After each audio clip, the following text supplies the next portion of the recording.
Hey everybody, it's me, Mike. I'm back, and the first video I'd like to do in the lesson series is just an easy stick selection video, and this is targeted specifically at beginning drum students.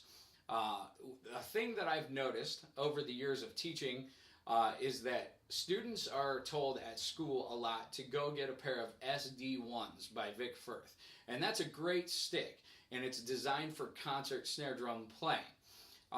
The problem is that a larger, heavier stick is actually easier for a beginner student to control. And an SD1, a bulk of drumsticks like this one in my hand are made of hickory, and an SD1 is made of maple, which is a lighter wood.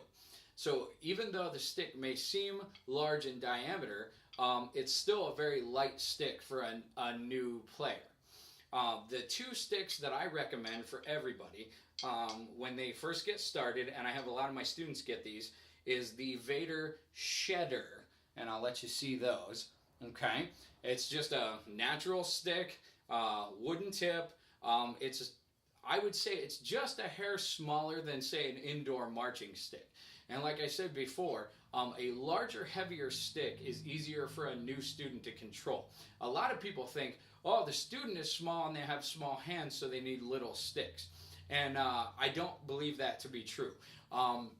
It's kind of like a baseball player putting a weighted donut on a bat before they go up to the plate to knock a home run out of the park.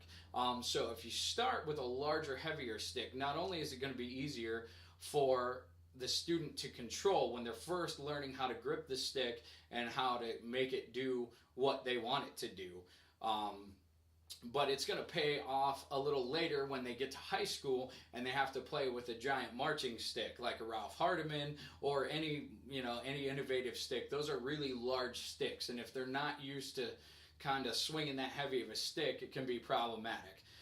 So I try to kind of split the difference. Like I showed you the Vader Shedder. Now, a lot of band directors will only let kids get Vic Firth, and don't worry about that because I got you covered. I like Vic sticks too, I just like Vader better. That's all I play anymore. But the Vic pair of sticks that I prefer my students get is actually made for a drum set, but it's about the same size as the Shedder, and that's the Thomas Lang signature stick. It's painted white, and it's got more of an acorn tip, but the weight and the balance is very similar to the Shedder.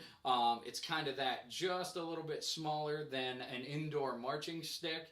But it's not too big so that the students won't feel overwhelmed with a really large drumstick in their hand. So I would say if you don't like either one of those options, say you're a band director and you want something but you can't seem to get away from the SD1, I recommend a regular old school Vic Firth Hickory 2B wood tip stick. It's a nice, heavy, meaty hickory stick that was made to play snare drum a long time ago, and it's a really good stick along with these two, but starting with the right gear is good.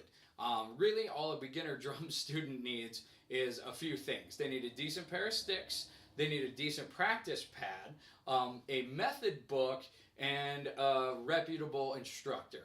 And that's really all they need to get started for, I'd say, the first year to 2 years. A lot of times the school wants you to rent or purchase a percussion kit, which has a pad and a bell kit and all that stuff in it. But really, if you just want to play drums, you need a practice pad, a good pair of sticks, a method book, and an instructor.